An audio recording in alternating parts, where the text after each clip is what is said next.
Hello and welcome everyone to Sales Funnel Radio.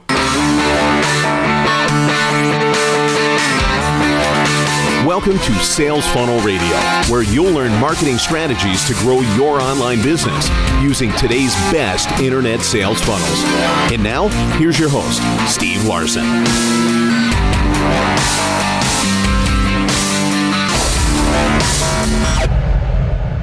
Hey guys, what's going on?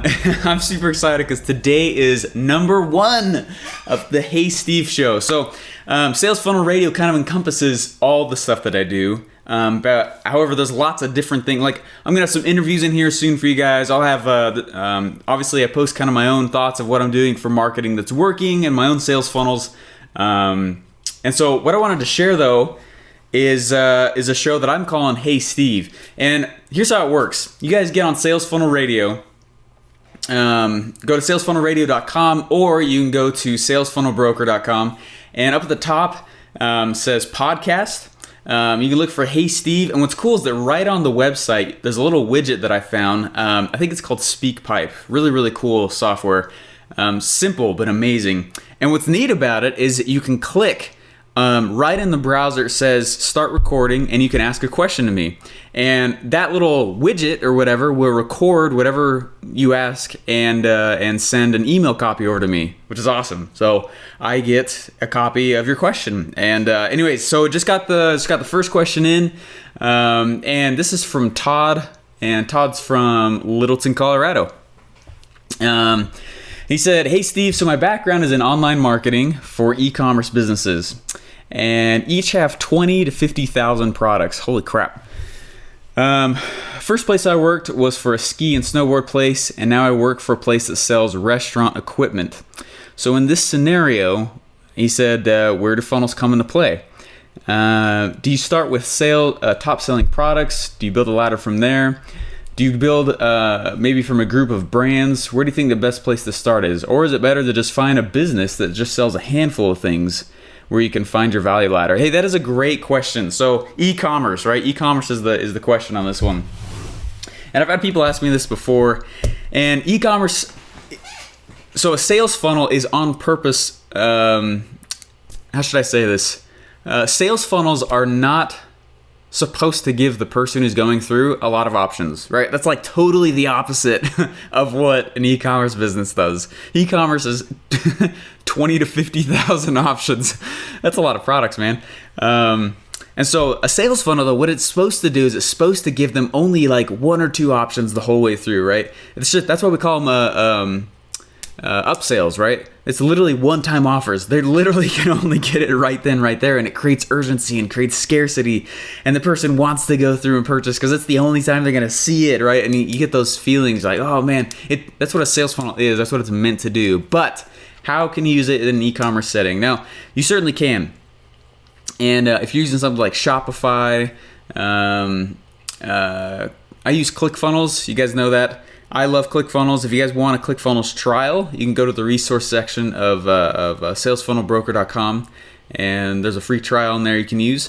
Or just download any of the sales funnels that I have in the free funnel section. You'll get those also. But what's cool is that for e-commerce, here's what I would do. I would still use some kind of bait, right? You want something to get people over to you. If you're using restaurant equipment or that's what you're selling, you can still put something out there that's for free.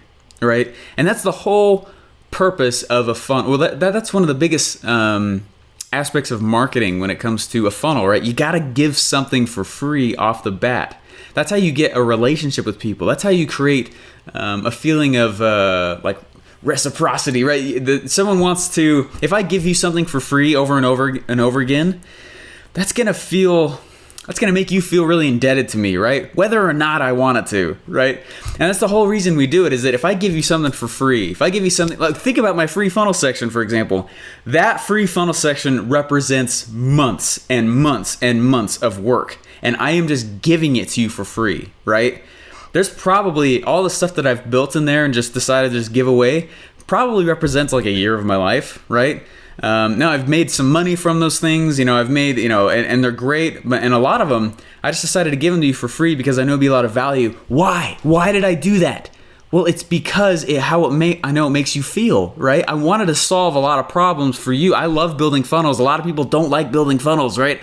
So I'm going to just solve one of your problems, give you a crap load of value, and you're going to be more apt to listen to the things that I say, right? That's the whole reason I do it, is to give value and to help you guys, right? Same thing with e-commerce. Like, the rules of this don't change. That's my whole point of what I'm trying to make here. The rules don't change. You got to find something. So if you're selling restaurant equipment, or like you said, you used to work for ski and snowboard place, selling lots of e-commerce stuff too. Think about that market, right? Think about like if it's restaurant equipment. Or, you know, I used to ski like crazy growing up. That was like all we wanted for Christmas was a ski pass. And we'd go like 30 times in a season. Man, it's so fun. So anyway, ski and snowboard, let's take that for example. Well, what do those people want? If they're coming to an e-commerce place, they obviously like skiing and snowboarding. And so what can you give to that person for free? And the rule is that you take the most valuable thing that you have. You take the most, I don't even know, take the thing that's the coolest thing and you give it for free, right? Which is really hard for people to do. It's hard for business owners to do that, which is understandable. But you take the biggest thing that you've got, give it for free, and hand it off to those people and say, hey, look, here you go. And that's your bait, right? Now it's irresistible. Now you're someone who's given away tons of value. Now you're someone who's given so much value that they feel the need to purchase something for you in the future, right? That's the feeling you want to create. Everybody can give a discount. Everybody can give coupons. That's overdone. That's not, like, no one cares about that stuff anymore. That's not a very good bait. You know, order now and you'll get 50% off. That's a terrible bait. Don't do that in your own business. Oh, man. Unless you got like a countdown timer with it, or you can tie it to like an event, like there's a holiday going on. Don't use like a discount. That's my own opinion. If you've got data that says otherwise, by all means go for it. But have something that's even more sexy on there, right? Like I gave away free funnels, or you could give something away equipment-wise that's free. Hey, we want to give you guys these sweet ski poles or something like that. Something that's low cost to you that is perceived high value, right? That's how you can use it in an e-commerce setting, right? If it's restaurants, you could say, and if you're selling equipment to restaurants, you can say, hey, look, here's a guide on how to get on the latest tips on how to get more people into your restaurant, right? Or here's a little guide on, PDFs or ebooks would be great for this. Here's a guide on how to get your restaurant equipment cleaner using half of the manpower, right? Here's how to save on the guy that's doing your dishwashing. Here's how to pay him, still pay him well, but how to get all the jobs and the cleaning done in half the time, right? If you're a restaurant owner, you're going to want to know that stuff.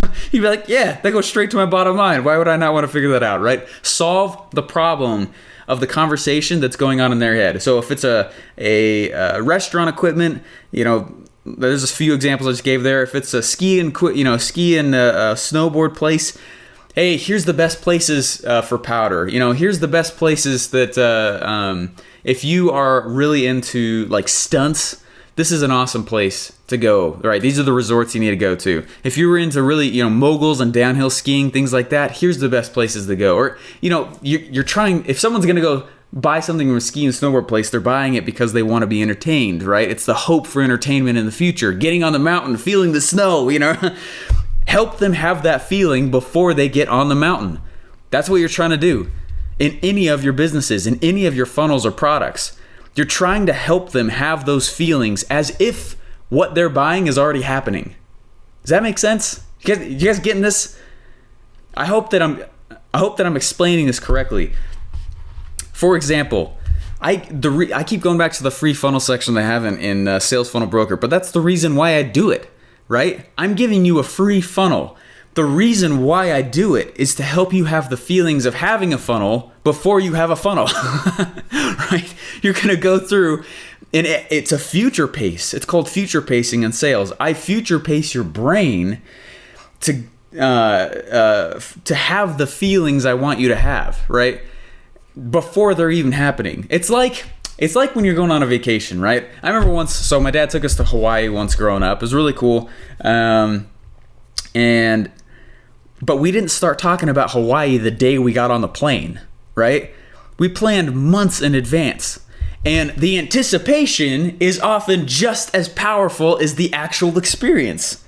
That's exactly what you want your bait to do. I can't even believe I haven't even got to the upsells yet. I'm talking your guys' ear off on this stuff, okay? But that's exactly what you want your bait to do. You've got to help them have those experiences mentally and emotionally before they're even happening. It's the anticipation that things are going to be better, that things are going to be the way they want them to, right? The reason that they're hiring quote unquote ski equipment or hiring or buying snowboard equipment is because they're hiring those things to help them have a good time later on. That's the job that the customer is hiring those products for, right? So help them have that, right? It plays straight into that. Here's the best places for restaurant equipment, or here's the best places to help you, right? Here's the best suppliers we found for food for restaurants, and if you can do that, those are great baits, and you can totally use them in e-commerce businesses to drive them to your e-commerce store in general. So it would look like this, right? You got your bait. It's funny. I'm literally drawing this out on a yellow legal pad. You got your free bait in the front, and like I said, it hits all those things. Helps someone with what they're wanting, not with what they need, with what they're wanting, the feelings and emotions. Then you drive them over to an e-commerce store. I mean, you've clearly got a crap load of products. 20 to 50,000 products is a ton. I would choose your top selling products, and anytime anyone clicks on them and says, yes, I want to buy this, the very next thing is a one-time offer, okay? You can still use upsales inside of an e-commerce business, and most places don't do it, but you've seen that Amazon is actually doing that now.